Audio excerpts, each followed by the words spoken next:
Welcome to Conversations with the Planets with Lori Kaufman and Alicia Cielle Heiser, a podcast that roots the wisdom of the stars into our lived experiences here on Earth and weaves the power of diverse healing modalities together with astrology. And today we're going to be talking about triplicity, which is a form of minor dignity when you're assessing the strength of a planet in a birth chart.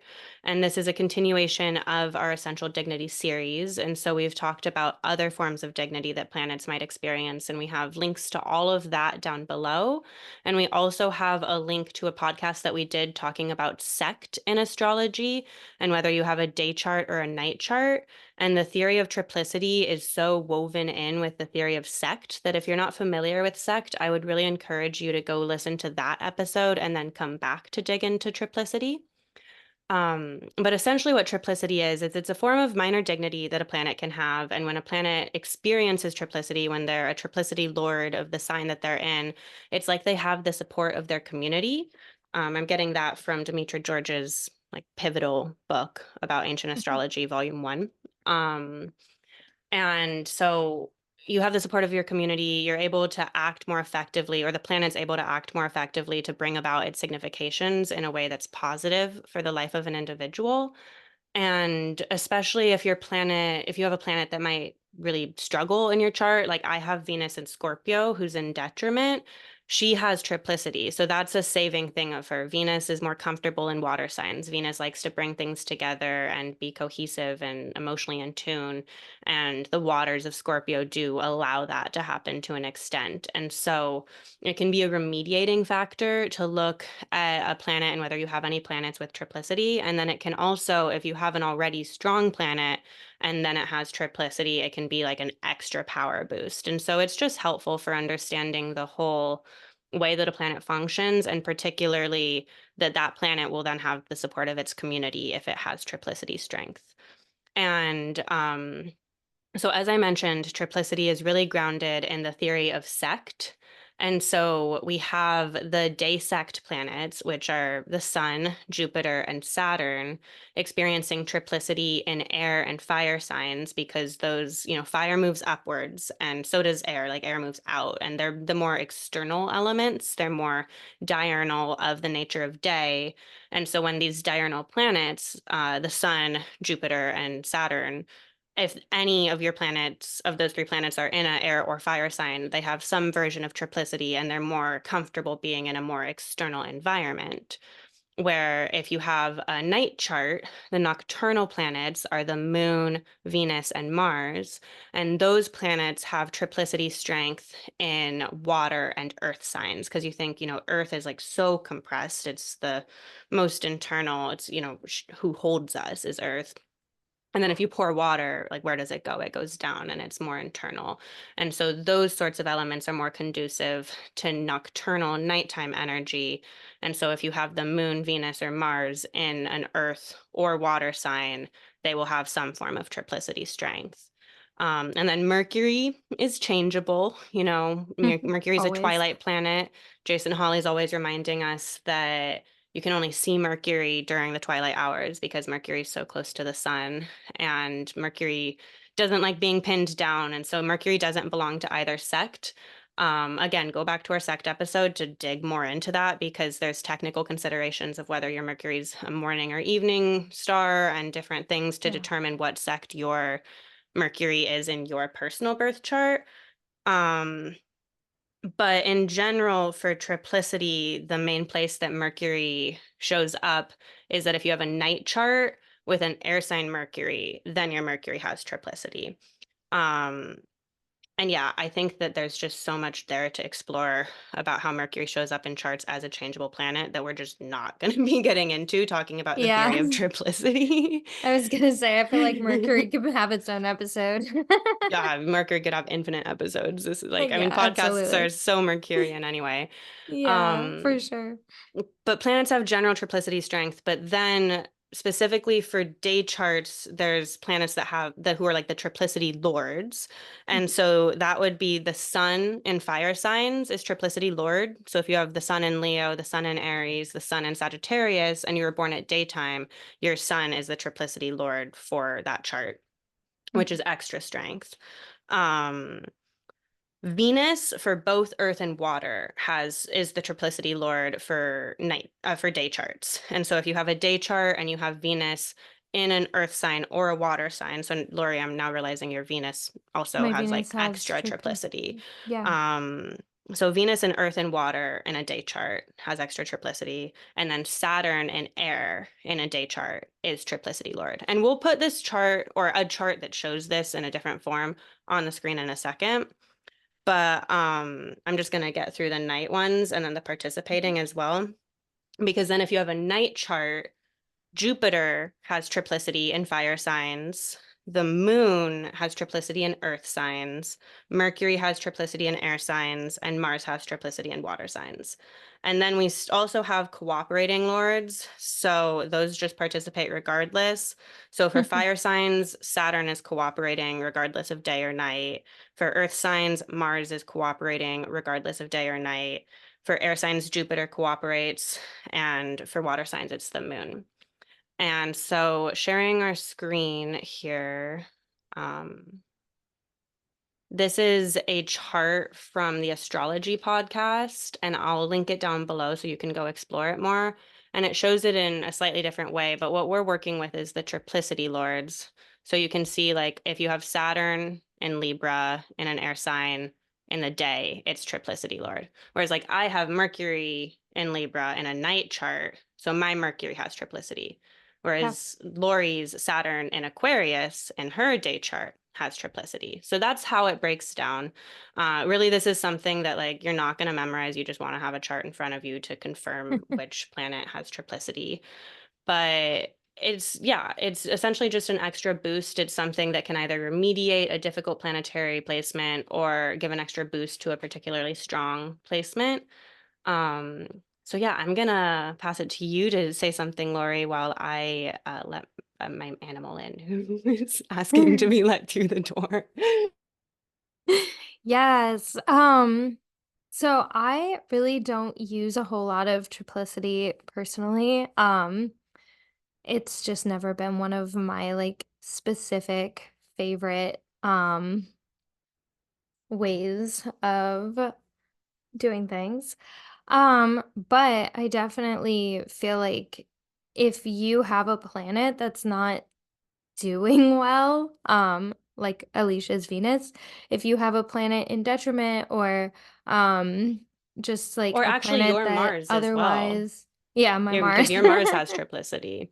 I have Venus Yeah, in Scorpio. Lori has Venus in Pisces, who also has yeah. triplicity, and then Lori has Mars in Cancer. So like all of those planets would then have Yeah. triplicity.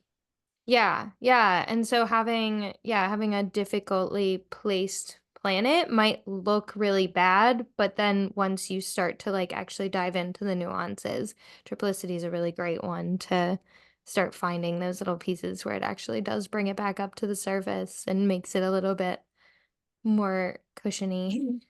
Yeah, and we talk about this a little in our detriment episode, specifically with Mhm. Venus, because Yeah. Venus is in detriment in Scorpio, where I have her, and then also in Aries. And there's something about Venus in Scorpio where she has a bit more juice because Venus likes water. Like Kelly Surtees teaches about Venus as the liquid you add to baking that brings everything together. Like Mhm. Venus brings people together, but just in general, she has this cohesion sort of energy of wanting to bring it together. And the wetness of Pisces, Cancer, or Scorpio gives her an environment where she can bring things together. So then Venus in Scorpio is going to have that triplicity strength and a little bit more of like this intimacy, tenderness that's available, as opposed to Venus in Aries that is so dry and so independent, Mhm. where she might struggle a bit more to act in the way that she is traditionally expected to, right? And so go to our detriment episode to listen to all the nuance of that if Yeah. you're more interested. But it does help to unpack, like, it's not like there's just seven planets who have seven exact energetic rays that they send out and they come Mhm. through all of us in the exact same way. Like, we already know that we all have very different lived experiences and ways of like everything playing through us as we move through life. And triplicity is one of those nuances that you can add Mhm. on to better understand exactly how your planet is functioning in your chart. Yeah. Yeah, very well said. I don't think there's too much more to add. Yeah, It's a I pretty have self or like I don't know. It's very like simple. I guess is the it's word I'm looking for. It's like really not absolutely. complicated. Yeah, like you just need the Yeah. chart in front of you to be like, okay, wait, who has like, okay, Who the has sun has what? triplicity in Leo in a day chart, but if you have Jupiter in Leo in a night chart, that's extra triplicity strength. So it's kind of complicated without a chart in front of you, but if you have a Yeah. tool to like know which planet has triplicity, it's just an extra layer to add on. Yeah. A personal story that I have actually is I have Jupiter in Sagittarius in a night chart, right? So I have Jupiter in triplicity and also domicile. And so I have a very, very strong Jupiter in my chart. Yeah. Um, and Jupiter rules my Pisces sixth house of health, where I have my moon and Saturn. And I've talked about this multiple times already on the podcast, but back in March of 2024, Mars and Saturn conjoined in Pisces on top of my moon, and I tore my ACL skiing. And Saturn also rules my fifth house of sports and hobbies. And it's been a very difficult experience. And like, even though I have a Pisces sixth house with Jupiter and Sag and in triplicity and domicile, like the dignified Jupiter didn't stop the bad thing from happening. Like Saturn's still gonna Saturn, and I have Saturn in the sixth, maltreating my moon. But it's been really interesting to see all of the ways that my Jupiter, who is in charge of this sixth house experience, does come in and help. And particularly with the triplicity of Jupiter being in a fire sign and a night chart, like I tore my ACL on a ski hill. And like the minute that happened and I like mentioned it to the community, I have this amazing community around me at the hill I ski at. Everyone was like, "Oh yeah, I have 1 to 2 bad knees as well." Like every skier just has honestly torn their legs apart in some way if they unless they're very lucky, but like most of us like especially if you're skiing a lot, like you just end up injuring your knees. And so I had so many people around me and such a community of like one like compassion and understanding, which is very Pisces, and like feeling seen and like I'm not alone in this injury, and then also so much really good advice and support that came through. And I lived in Ogden at the time, and there was like an orthopedic walk-in clinic I could go to because there's so many skiers in that town. And so Yeah. it's like the triplicity of Jupiter showing up in community support for me with my recovery process is just a very tangible, like astrology is literal, especially when you're working with ancient astrology, and these are ancient techniques that we're talking about. It like this technique in particular was really popular with Dorotheus and then really picked up by the Arabic and medieval astrologers.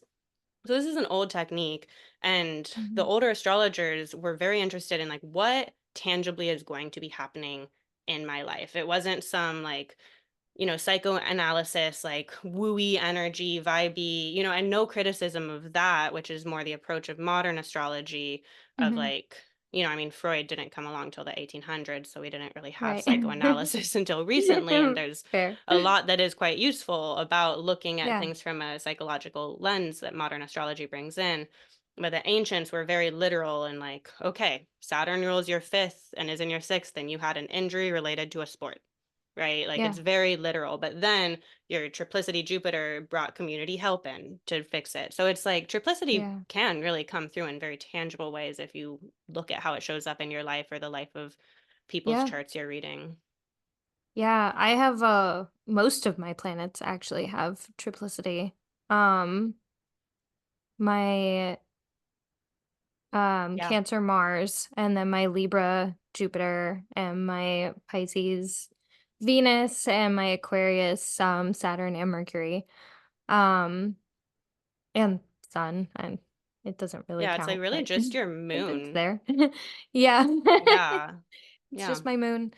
Um so yeah, I mean that's definitely it helps. I think Saturn, particularly having Saturn in its domicile, in its triplicity in a day chart too. Um, that has been something where like I've always joked that Saturn is actually my benefic planet. Like Saturn is like not out to get me. My Mars is out to get me. I'm covered in bruises and I currently have a huge rug burn right here. Um, so I'm very Mars, but yeah, Saturn has not really come for me too much. As long as I like put my head down and do the work when it's asking me to, it feels like it kind of just works out. Or like, the rewards come from whatever it is that I was like almost like asked to do. Which like, you know, doing the work itself is not always like a fun time, but there is always a reward for doing it, I would Hmm. say. Like there's always like payoff. It's like, okay, yes, you did it. Now here it is. You know what I mean? Hmm. So it does, I think the triplicity of that definitely helps it too. That makes sense. And that's part of what Demetra says in her book with Hmm. unpacking triplicity is that, like, if you have, just in general, with assessing planetary condition and triplicity being part of that, if you have a malefic planet like Mars or Saturn with more dignity, it's more Hmm. likely that their energy will come through in a way that is beneficial to you as an individual, but still of the nature of Mars and Saturn. Like Saturn's not like making you comfy and cozy and happy and No. relaxed. Like you're working, you're like triplicity will always still play with into the nature of the planet you're talking about, but it can help make a malefic planet show up in less malefic ways when you Yeah. and especially just assessing it in the context of all of the condition, right? Like is it a day chart or a night chart? Is where's the like your Saturn's triplicity is going to be a lot stronger than your Mars's triplicity because your Mars in fall just doesn't have, as you already parsed out, Right. right? Like Mars is, Right. and it's a day chart, it's your out of sec malefic. So you still have to hold Yeah. triplicity within the broader context. It's not like the water of Mars saves your chart or the water of Venus saves mine, Right. but it helps. So, Yeah, yeah, it definitely helps. And that's something I do think about a lot is my Mars. It looks bad on paper when you first look at it, but there are actually a lot of mitigating factors that make it not great, but like less terrible. mhm, yeah. And Yeah, triplicity would be one of those. it's So, definitely one of them. Yes, for sure. Yeah. awesome. Well, do you have anything else to say? I feel like that's triplicity is No. pretty to the point. We just wanted to Yeah. record a short episode to talk about this so you can implement it into your practice or learn a little bit more about it if you already work with it. So let us know if you Yeah. do work with it or what you think about triplicity, how Yeah. you see I it would showing up. I was gonna say, I feel like really just listening to the sect episode and like Hmm. really getting a good understanding of the day planets and the night planets and how Mercury moves in between, and then understanding the quote masculine and feminine signs, the active and the passive signs, and just kind of how those work. And then really, if you understand sect, you understand triplicity. Like, there's really not that much to say about it. Yeah. Well, and one thing that's making me think of too is Demetra also teaches that sect is like teammates, like Jupiter and Saturn and the sun Yes. are teammates, and Yeah. then Venus and Mars and the moon are teammates, and then depending on where Mercury is, I don't think Mercury generally wants to play on a team in general. Yeah, I was But gonna say, I don't think he's a teammate.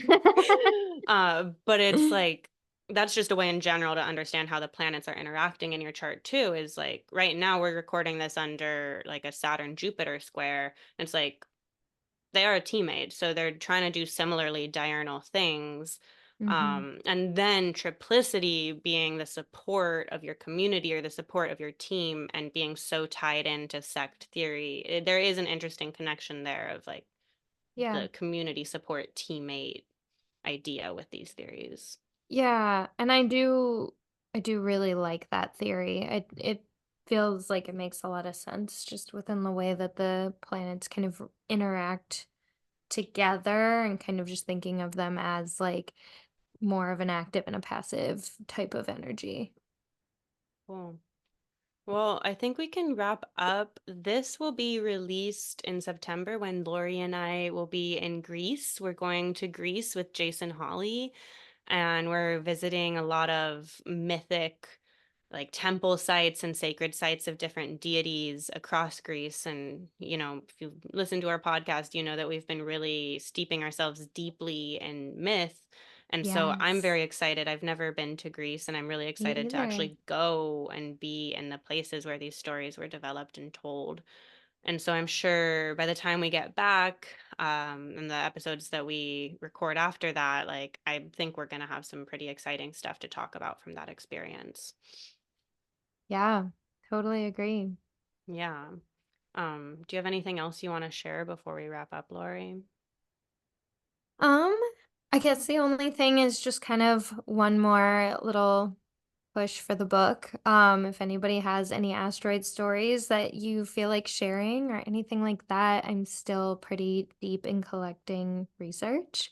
And a big thing of kind of how the book is shaping into it's turning into very much like a collection of case studies and arguments and like, look, here's how it works, here's how it shows up in people's lives, which means I pretty much need examples, multiple examples of every single asteroid. So I'm really trying to collect as much as I can. And I do have a ton of stories from myself and clients and friends, but there's never too many. So, um, yeah, I'm really trying to share their stories, but also yours. So, if you have anything that you want to talk about or share, or if you want to book a asteroid reading, or if you just, yeah, anything like that, or a regular reading, um, yeah, feel free to reach out. It's awesome. Yeah, Lori's all of her contact info is down in the description of this video, so you can reach out. And my contact info as well is there as well. I offer astrology readings. I'm also an herbalist, and I do a lot of research on different herbs, and I've been doing a lot of blog posts about that. So you can check out my writing on my website and learn about herbs there, and also ancestral veneration and how to talk to plants and stuff. So definitely reach out. We love hearing from people who listen to the pod. And yeah, thanks for listening, everyone.